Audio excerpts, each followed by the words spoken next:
ರೋಮ್ಗೆ ಬಂದಮೇಲೆ ಗೊತ್ತಾಗಿದ್ದ ವಿಷಯ ಏನು ಅಂತಂದರೆ, ಈ ಊರಿನಲ್ಲಿ ಕುಡಿಯೋ ನೀರು ಸಮೃದ್ಧವಾಗಿದೆ.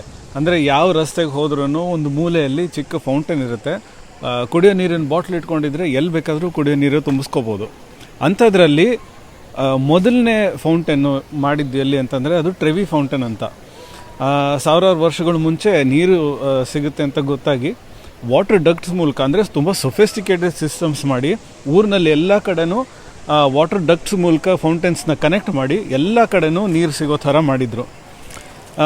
ನಾವು ಇದನ್ನು ನೋಡಬೇಕು ಅಂತ ಹೇಳಿ ಮೊದಲನೇ ದಿನವೇ ಬಂದಿದ್ವಿ. ಆದರೆ ತುಂಬ ಪಾಪ್ಯುಲರ್ ಆಗಿರೋ ಟೂರಿಸ್ಟ್ ಅಟ್ರಾಕ್ಷನ್ ಆಗಿರೋದ್ರಿಂದ ಕಾಲಿಡೋಕ್ಕಾಗದಿರೋಷ್ಟು ಜನ ಇದ್ದರು. ಅದಕ್ಕೆ ನಾವು ಇವತ್ತು ಸ್ವಲ್ಪ ಬೇಗ ಹೋಗ್ತಾ ಇದ್ದೀವಿ. ಹೋಪ್ಫುಲಿ ಜನ ಕಡಿಮೆ ಇರ್ತಾರೆ ಅಂದ್ಕೊಂಡಿದ್ದೀನಿ, ನೋಡೋಣ.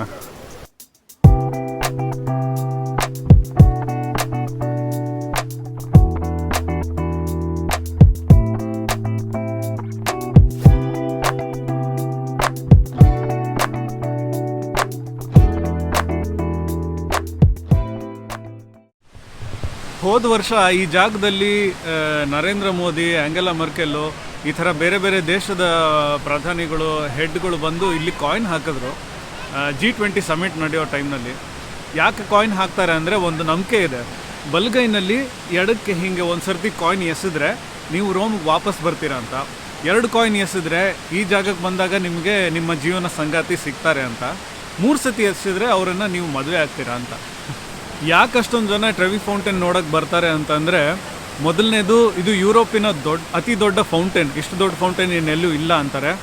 ಆಮೇಲೆ ಇದರ ಇತಿಹಾಸ 2000 ವರ್ಷದ ಮುಂಚೆ ಇಲ್ಲಿ ಕುಡಿಯೋ ನೀರು ಸಿಗ್ತಾ ಇತ್ತು ಅನ್ನೋ ಇತಿಹಾಸ. ಟ್ರೆವಿ ಫೌಂಟೇನಿಂದ ಸ್ವಲ್ಪ ಮುಂದಕ್ಕೆ ಬಂದರೆ ಒಂದು ಸ್ಪ್ಯಾನಿಷ್ ಸ್ಟೆಪ್ಸ್ ಅಂತ ಸಿಗುತ್ತೆ.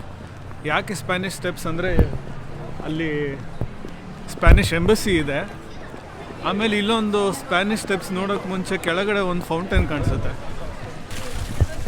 ನಾವು ಟ್ರೆವಿ ಫೌಂಟೇನ್ ಹತ್ರ ಏನು ನೋಡ್ತಾ ಇದ್ವಿ, ಅದೇ ವಾಟರ್ ಡಕ್ಟಿಂದ ಇಲ್ಲಿಗೂ ನೀರು ಬರುತ್ತಂತೆ. ಆಮೇಲೆ ಇದು ಓವರ್ಫ್ಲೋ ಆಗೋ ಥರ ಇದೆ.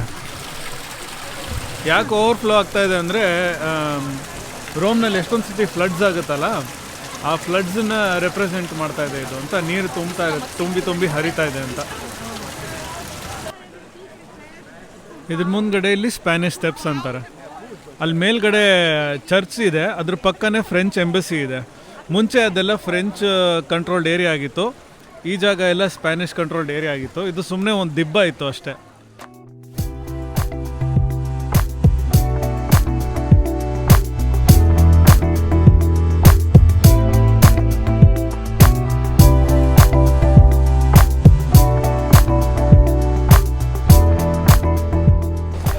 ಸ್ಪ್ಯಾನಿಷ್ ಸ್ಟೆಪ್ಸ್ ಹಿಡ್ಕೊಂಡು ಹೋಗ್ತಾ ಇದ್ದೀವಿ. ಇವಾಗ ಬೆಳಗ್ಗೆ ಒಬ್ಬರಿಗೆ ಕಾಫಿ ಕೊಟ್ಟಿಲ್ಲ, ನನ್ನ ಜೊತೆ ಒಬ್ರು ಇದ್ದಾರೆ, ಅವ್ರಿಗೆ ಕಾಫಿ ಕೊಟ್ಟಿಲ್ಲ.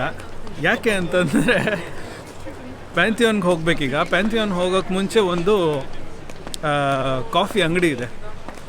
ಅದು one of the oldest coffee roasters ಅಂತೆ. ಅಲ್ಲಿ ಕಾಫಿಗೆ ಬೇರೆ ಬೇರೆ ಥರ ಕಾಫಿನೂ ಕೊಡ್ತಾರೆ. ಒಂದು ಕಾಫಿ ಲಿಕ್ಕರ್ ಕೊಡ್ತಾರೆ. ಕಾಫಿ ಖುಷಿ ನೋಡು ಏನು ಕಾಫಿ ಅಂದ್ಬಿಟ್ರೆ ಸಾಕು. ಕಾಫಿ ಇಲ್ಲ, ತಿಂಡಿ ಇಲ್ಲ, ಬೆಳಗ್ಗೆ ಏನೋ ವಿಡಿಯೋ ಮಾಡ್ಕೊಂಡು ಸುತ್ತಿಸ್ತಾ ಇದ್ದಾನೆ. ಮತ್ತೆ ಇಲ್ಲೆಲ್ಲ ಟೂರಿಸ್ಟ್ ಬರ್ತಾರೆ, ವಿಡಿಯೋ ಮಾಡೋಕ್ಕೆ ಆಗಲ್ಲ. ಹೆಂಗಪ್ಪ ವ್ಲಾಗರ್ಸ್ ಲೈಫ್ ಅಂದರೆ ಇಷ್ಟೇ.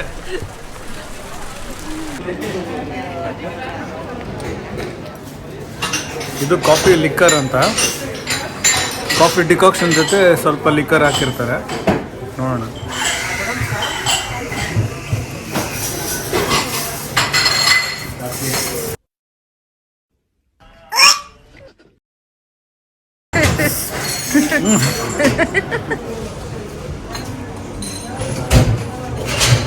ಹೆಂಗಿದೆ?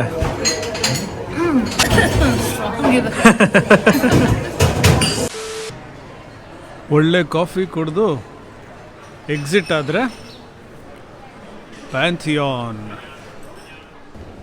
ರೋಮ್ನಲ್ಲಿ ನಾವು ಇಷ್ಟು ದಿನ ನೋಡಿದ ಜಾಗಗಳೆಲ್ಲನೂ ಹಳೆಯ ಬಿಲ್ಡಿಂಗ್ಸ್ ಏನೇನಿದೆ ಯಾವುದೋ ಒಂದು ರೀತಿ ಡ್ಯಾಮೇಜ್ ಆಗಿದೆ. ಆದರೆ ಪ್ಯಾಂಥಿಯಾನಿನ ವಿಶೇಷತೆ ಏನು ಅಂತಂದರೆ, ಎಷ್ಟು ವರ್ಷಗಳು ಕಳೆದ್ರೂ ಕಟ್ಟಿಸಿದಾಗ ಹೆಂಗಿತ್ತೋ ಇಡೀ ಸ್ಟ್ರಕ್ಚರ್ ಏನು ಡ್ಯಾಮೇಜ್ ಆಗದೇನೆ ಹಾಗೆ ನಿಂತಿದೆ. ಇದು ಇವತ್ತು ಚರ್ಚ್ ಆಗಿದೆ, ಆದರೆ ಕಟ್ಟಿದ ಕಾಲಕ್ಕೆ ಇದು ದೇವಸ್ಥಾನ ಆಗಿತ್ತು. ರೋಮನ್ಸ್ ಏನಿದ್ದಾರೆ, ರೋಮನ್ ಎಂಪೈರ್ ಶುರು ಆಗಿದ್ದ ಕಾಲಕ್ಕೆ ಅವರು ಪೇಗನ್ ಜನಾಂಗ ಅಂತಂದರೆ ನೇಚರಲ್ಲಿರೋ ಎಲಿಮೆಂಟ್ಸ್ನ ದೇವರು ಅಂತ ಪೂಜೆ ಮಾಡ್ತಿದ್ದಂತಹ ಜನ ಅವರು. ಎಲ್ಲ ದೇವರುಗಳಿಗೂ ಒಂದು ಜಾಗದಲ್ಲಿ ಪೂಜೆ ಮಾಡೋದಕ್ಕೆ ಒಂದು ದೇವಸ್ಥಾನ ಇರಲಿ ಅಂತ ಪ್ಯಾನ್ಥಿಯಾನ್ ಕಟ್ಟಿದ್ರು, ಎಲ್ಲ ದೇವರುಗಳಿಗೂ ಒಂದು ದೇವಸ್ಥಾನ ಅಂತ. ವರ್ಷಗಳು ಕಳೆದಂಗೆ ಆಮೇಲೆ ಕ್ರಿಶ್ಚಿಯಾನಿಟಿ ಬಂದ ನಂತರ ಇದು ಚರ್ಚಾಗಿ ಕನ್ವರ್ಟ್ ಆಗಿದೆ. ಇದು ಯಾವಾಗಲೂ ಪೂಜೆ ಮಾಡುವಂಥ ಜಾಗ ಆಗಿರೋದ್ರಿಂದ ಭಾಳ ಜೋಪಾನವಾಗಿ ಕಾಪಾಡ್ಕೊಂಡು ಬಂದಿದ್ದಾರೆ ಇದನ್ನು. ಈ ಡ್ರೆಸ್ಸಿಗೆ ರೇಟ್ ಎಷ್ಟಿರ್ಬೋದು? ಗೆಸ್ ಮಾಡೋ ನೀನು. ಒಂದು 50 euros. 50? ಏನೋ ಕಾಸ್ಟ್ಲಿ ಅಂಗಡಿ ಅಂತ. ಇದು ಗುಚ್ಚಿ ಇದು. ಓಕೆ, ಗುಚ್ಚಿ ಆಗಿರೋದಕ್ಕೆ ಬ್ರ್ಯಾಂಡಿಗೆ ಎಷ್ಟು ಕೊಡ್ಬೋದು? 200 euros. ಓಕೆ, ನೋಡೋಣ. ಎಷ್ಟಿದೆ? 2700. ಅಂದರೆ ಎಷ್ಟು? 2,70,000 ರೂಪಾಯಿ ಈ ಡ್ರೆಸ್ಸಿಗೆ.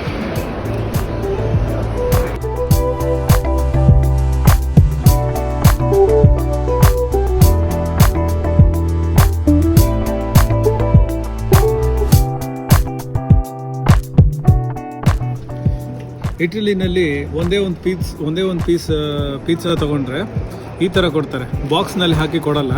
ಸುಮ್ಮನೆ ಹೀಗೆ ಕೈಯಲ್ಲಿ ಇಟ್ಕೊಂಡು ತಿನ್ಕೊಂಡು ಹೋಗ್ಬೋದು ರಸ್ತೆಯಲ್ಲಿ.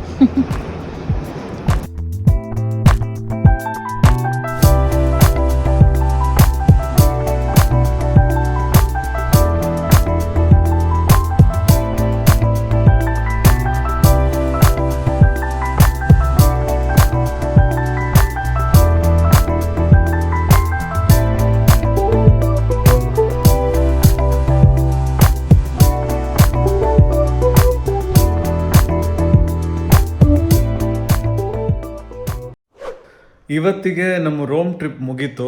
ನಾಳೆ ನಾವು ವೆನ್ನಿಸಿಗೆ ಹೋಗ್ತಾ ಇದ್ದೀವಿ. ಇದೇ ಮೊದಲನೇ ಸರ್ತಿ ಒಂದು ದೇಶಕ್ಕೆ ಬಂದಾಗ ನಾವು ಟ್ರೈನ್ ಹತ್ಕೊಂಡು ಇನ್ನೊಂದು ಊರಿಗೆ ಹೋಗ್ತಾ ಇದ್ದೀವಿ. ಸಾಮಾನ್ಯವಾಗಿ ಒಂದು ಕ್ಯಾಪಿಟಲ್ ಸಿಟಿಗೆ ಹೋಗಿ ವಾಪಸ್ ಹೋಗ್ಬಿಡ್ತೀವಿ. ಇದೇ ಫಸ್ಟ್ ಟೈಮ್ ಇನ್ನೊಂದು ಊರಿಗೂ ಹೋಗ್ತಾ ಇರೋದು. ಯಾಕೆ ಎಕ್ಸೈಟ್ಮೆಂಟ್ ಇದೆ ತುಂಬ ಅಂತಂದರೆ, ಇಟಲಿ ನಾವು ರೋಮ್ ಸೌತಲ್ಲಿದೆ, ಈ ವೆನಿಸ್ ನಾವು ಹೋಗ್ತಾ ಇರೋದು ನಾರ್ತ್ ಈಸ್ಟ್ ಸೈಡಲ್ಲಿದೆ. ಅದೇ ಈ ಇಟಲಿ ಮಧ್ಯಕ್ಕೆ ಒಂದು ಮೌಂಟೇನ್ ರೇಂಜ್ ಹೋಗುತ್ತೆ, ಅದನ್ನೆಲ್ಲ ದಾಟ್ಕೊಂಡು ಹೋಗ್ತೀವಿ. ಸೊ ನೋಡೋದಕ್ಕೆ ಚೆನ್ನಾಗಿರುತ್ತೆ ಅನ್ಸುತ್ತೆ, ಸೀನರಿ ಎಲ್ಲ ಚೆನ್ನಾಗಿರುತ್ತೆ ಅನ್ಸುತ್ತೆ. ಇದನ್ನೆಲ್ಲ ನೋಡೋ ಅವಕಾಶ ನೆಕ್ಸ್ಟ್ ವ್ಲಾಗ್ನಲ್ಲಿ ಇರುತ್ತೆ. So until then watch all our other vlogs and take care. See you. ಬಾಯ್.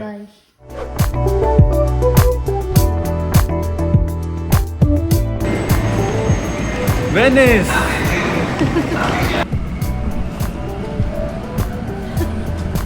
ಏನು ನಿಂದು?